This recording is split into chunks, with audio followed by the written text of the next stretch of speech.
Whawhitai mua ke iki pia malo mua tau te maua e bongbongi whaafofa koen. Bongbongi tusite whaken aho uafulu maua koe ia mahina ko September. Pia whakatawange o ku alomari pe mea kotoa pe mea pina. Koe ne tau Kalofiama koe ia ke bongbongi ni tusite aho uaua o mahina ko September. O to ia me tohi a Senesi, tolu e vahe uluaki e vesi. Senesi vahe tolu, vesi no uluaki. Liriu ko ngā ki koia e pāke motuanga, liriu ko a wesi pēra whakarea. Pea nai olo poto lai hake ai ngā tā i he manu kotoa pēo e whonua, ai ana e ngahu e sihova koe otua. Pea pehe eia ke whiwhine. O ku maoni kua ko pehe e otua, e kai te mokai e a kau kotoa pēo e ngowe. Ka pau te ke hanga o andalaini e ki fo i rea ko e olo poto, ka pau te hanga andalaini ho tohi tapuko, ni niwen a wesi o ku ngai aki. Koe kawenga i tau Kalofiama koe ia ki ahoni o pena no whakarea. Koe whinangalo o otua ke hoko koe toka taha mo ui kuna. Koe whinangalo o otua ke hoko koe toka taha mo ui kuna. Koe whakirea koe i kuna o ku hau whakakau mea koe malai tau. Tokua o pehe toko lahi koe whakirea i kuna ko tein o asi ai koe ni hau i me malai tau. Aina e whai ai tau pia ka osu koe ai tau o gai newa ai kuna. Pia kua whahinga mea o ke whianga ngai pi whekuki pia moia. Pia ke i kuna i pia ke lawa mea koe ia o kuhinga hano whanau e whakirea koe i kuna. Ka pau na ia ke whai hatau he ke hai kuna. Ka koe asu koe whakirea i kuna mahino rewa na ai mea na whai whianga ngai pia moia. Na iai ai tau. I he natula koe ia mea koe tau. Ka tau pia whahinga mea pe tau ha whanua ma whanua. Pe ko he tau akapulu, hane koe o tonga lere koe i he taimini, whika koe Rugby World Cup. Koe taim koe whai koe ha tau ha timi, pia mua timi e taha. Koe mea lewa koe ai timi koe e taha, kune hanga o stati pe ana laiso, ai malohinga koe pa mai vai anga ai timi koe ai taha. Amuna koe kena tau. Pea koe taim koe ilo e koe ai vai anga pe mai malohinga, o ateki lewa he timi koe taha taima o na whepaki ai, o kune ateki ai vai anga koe i he timi koe ai taha.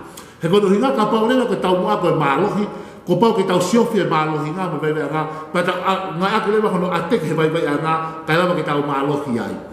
Pea koe hui koe malai tau koe ni he mui whakakalistiani, o buia koe tau whakalau maari, koe spiritual warfare. E wheso ono tahawa o pea i he apostolo koe ko Paula, o kai koe tau miri sino, pe koe tau whakatua pe mo kakano mo toto. Ka koe tau whakalau maare, koe tau e tomo hei lau maare uri. Koe ni ihi au nau pure i he ata. Koe ngahi lau maare uri o whakapo uri. Koe e mi au tau whehana nai pia mo ia. O kui kai koe tau whangatua tau pia mo i tangata. Ka koe whahinga i me whahinga malohi, o huia koe tau whakalau maare.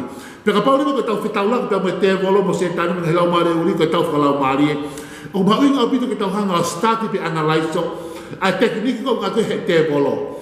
E toi Senesi mahana tolu vese ko ulaki, o ase ki foi rea koe olo poto. Koe anga ne humai e tevolo, o whainga i koe atama mo iwi ke na tō. Pia koe hui koe na tae tokanga koe o na tō koe e he ngowe, e na talangata a. Koe a buafuhi ai e whahinga koe o tangata i he nunua koe o anga hala. Tai ke he koe tekiniki na nane ngai aki kau hanga e wesi, o ni rifu katonga foi rea koe olo poto. Koe hanga foi rea whakahe Peru, o kutolu o pito pefo i ni rifu koe a wesi, nga koe olo poto. Fo iria ke heke e uwhiria koe olo, me whiria koe poto. Ko whiria koe olo, ko kuhau me whiria whakahe pelu kono uhinga. Ko a fui whakakaukau o ku tohe te wolo iho ata mai. Pea ke mawahai a fui whakakaukau ko iaka areo pe ko ke whakakato, ai mea koe tuhe te wolo iho ata mai. Pea unofo pea i o olo mau pe a koe ngā tautou whakamanatu. Keep reminding mau pe tautou whakamanatu mau pe, ka areo pe ko ke toki whai ai mea koe ia. Pea toki holo mui rewa ai te wolo, pe mai fui ata mai koe ia. Hangai koe ni. Tau pepe ko hanga e te molo o mole whakakaukau kei te koe ke kai haasa hakoloa pe me he neipa pe koe kaunga api koe na uhumu api. Tau pepe ko hanga he te molo o ai whakakaukau koe ni ko mo kaunga api o kai koloa ai o kai paanga ai. Kai hanga mua hai o kai asi pe te ke koloa ia pe te ke tu maari e. Pe mo haa koe kai mea mono koe he te molo iho atamai. Pe hanga lima he te molo o whakaukatu kia te koe. Koe api o mau anga tehe ni maa pongi toki whoki mahi tole whiaki. Ka mata rewa, o se ahone, o se pongi, o se moe wike, e lawa pe o se mahinga, tau nof mefa, ai whika kau. Te hanga rewa siofi, ai taimo tau whato ngau, no aluhi ni maa hau he tolu, aluhi ni maa pongi hau he tolu. Pero aho ko toa pe to hanga pe ko mo pe ko wa ta ku le atu pe te ko tala fit te pe fa kau ai ko olo e ko ni olo pe ho ata mai ka le ke fa ho pe me ko ya ko tai ko ma ho fa kau ke hai a next door ke ka hasa ai ko ko ya ko foi manga ko ya ta ko te off to ta he a pe ya ko manga tu pe ma ko fa hu o ngai popula si ba ko ha mana ko me ko na so atu he te lo ki puа loi ka to ai o sea que posible ha na ka popular more fe nga mari la ko tai ko e ma wai ko e os puria automatic me foi eta mai ko pe fa kau na yo lo ko ya te ko tau pe pe ka pa ka ta nga lo to ita ha te lo to ato lo to ita ya ta pe te ta e to ta ko di e no fo pe foi mia ko yo lo to ka le pe ko fa ka pe mia ko ya ka pa te ke ta ko to ka ngai pe ko a bong ni ha ko pe ka te ta e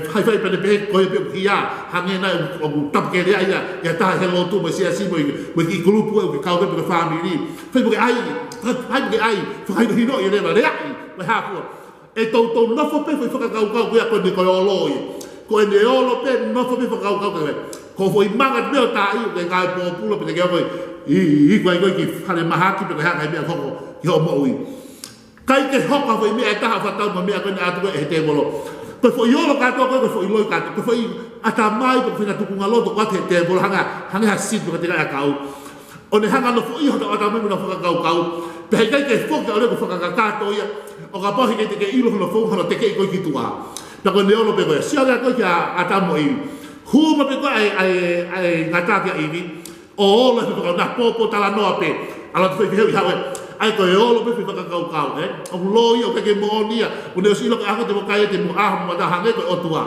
ta foi mono fa kau pe pe i ko mo ni ta hai so ke no pe olo pe ta popo ta la no pe kai olo pe fa kau ko a ho pe na la i fa ka kai a no mata kai te ho ko me ne ta te bolo a no mata hange ko o tua na palo pare mo fa ka ya na fe o se me ka to ko na tu la ye te bolo o ku ne no fe fa ka yo tau ata mai pe fo no ngai pe te ngato ko be ko fa ka kato ai fa ka ko ya na ko teknika nga te bolo ko poto ko fe be ko poto o ko poto ya ko be smart e te ke pe ko te bolo ko poto ha ko pa ko ma a ko to ta ko polo ves ikai ko poto ga te bolo ko poto he ka poto he ke poto he ka o poto ye mangai me a ko to be negative ko to be ki frata tanga ya nge ko te bolo ko me poto ye ko me vari ya o poto bi te bolo he ka poto he tai fai toton